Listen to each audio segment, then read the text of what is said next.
All right, let's talk about something really important for all you parents out there: dengue fever in children.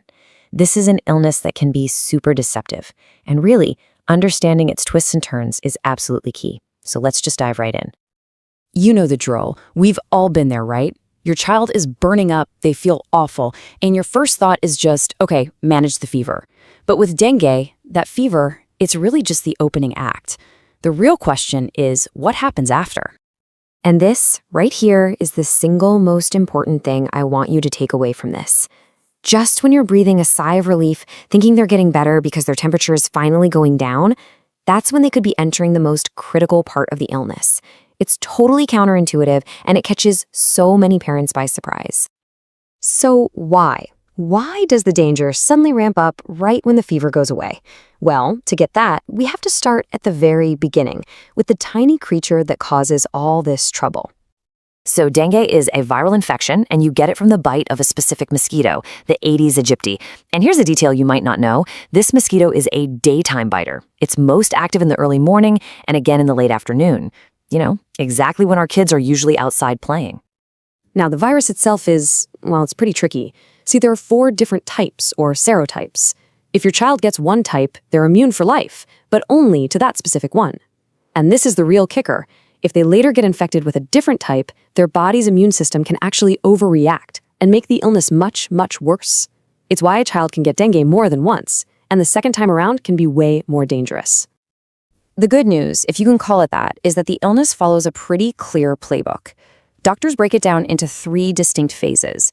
And if you understand this journey, you'll know exactly when to worry and, more importantly, when to act. Let's walk through it.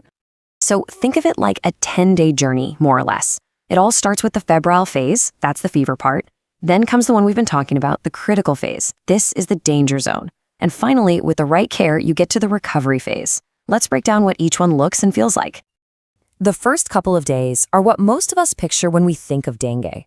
Boom, a sudden, really high fever. We're talking 39 or 40 degrees Celsius. And with it comes this intense pain, bad headaches, a really specific pain behind the eyes, and these awful muscle and joint aches. You can see why it got the nickname breakbone fever. Honestly, at this point, it can look a lot like the flu or any other nasty virus. And here we are again, at that deceptive turning point. Around day 3 or 4, the fever starts to come down. And your first reaction is just, phew, thank goodness, they're getting better. But this is precisely the moment you have to shift from being a nurse to being a detective. You're not fighting a fever anymore. You're on high alert, watching for the signs of that critical phase. So what's actually happening inside their little body? Well, during this critical phase, the virus can make their tiniest blood vessels leaky. This allows plasma, which is the liquid part of their blood, to seep out into their body. That's what's so dangerous. So you see, the warning signs have totally changed. You're now looking for things like bad tummy pain, vomiting that just won't stop, any kind of bleeding from the nose, the gums, and a big change in their behavior. Are they super agitated and restless, or the opposite, really sleepy and hard to wake up? Okay, so after getting through that really tough 24 to 48 hours of the critical phase, the child starts to turn a corner. They enter the recovery phase, and the signs are usually pretty clear and wonderful to see. Their body starts to reabsorb all that leaked fluid. They actually want to eat again. They're peeing more. And if you were tracking their blood work, you'd see their platelet counts start to climb back up. This is when you can finally truly breathe that sigh of relief. Okay, let's switch gears. We've talked about the phases, but now we need to get super specific because there are certain symptoms that aren't just warning signs, they are red alerts. Sirens blaring. If you see these, you do not wait. This is not a let's call the doctor of the morning situation.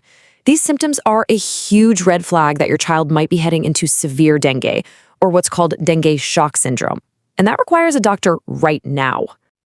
Okay, I want you to really lock these into your brain. If you see any of these, you go to the hospital. Number 1, a big change in how alert they are. They're either impossible to wake up or they're so irritable they can't be calmed. 2, really bad stomach pain that doesn't let up and just seems to get worse. 3, vomiting that's constant, like they can't keep anything down. 4, any kind of unusual bleeding at all. Gums, nosebleeds, anything. 5, their skin feels cold and clammy, especially their hands and feet. And 6, they've stopped peeing or have peed very little for 4 to 6 hours. Any one of these is an emergency. Don't second guess it. All right, now that we know the absolute go to the hospital now signs, let's talk about what you can do, both for those mild cases you can manage at home, and maybe more importantly, how to stop this from happening in the first place. For home care, your mantra should be rest and fluids. That's it. Push water, oral rehydration solutions, Orisol, and juices. For the fever and aches, paracetamol is your only friend. Now for the never ever do this list, and this is just as important. Do not give aspirin or ibuprofen. Also, try to avoid dark-colored foods. Why? Because if your child vomits, it can look like blood and cause a panic. And please, never try to give an IV drip at home. That's for the pros in a hospital. I'm going to say this again because it is so incredibly important. Giving a child with dengue something like ibuprofen or aspirin can mess with their blood's ability to clot. In an illness where bleeding is already one of the biggest risks, this is like pouring gasoline on a fire. It can make a bad situation catastrophic. Just stick to paracetamol, okay? So in those first couple of days, how can you tell the difference? It's tough, I know, but this little chart can help you spot the clues. Look at the fever. Dengue is usually high and just stays there, while other fevers can go up and down. The pain is different too. It's that severe, deep break-bone pain. But maybe the biggest clue is what's not there. Dengue doesn't usually come with a runny nose, a cough, or a sore throat like a cold or the flu does. But the best way to deal with dengue is to never get it in the first place, right? And that's all about fighting the mosquito. This means getting rid of any standing water around your home. Check your flower pots, old tires, you name it. That's where they breed. Use mosquito nets. Have the kids wear long sleeves when they can. Use repellent. And remember, it's a daytime thing. This really is a team effort for the whole community. So, we end up right back where we started. Dengue is a master of deception. That moment of greatest danger looks and feels like recovery. The key is to stay watchful, to stay vigilant, even after the fever is gone.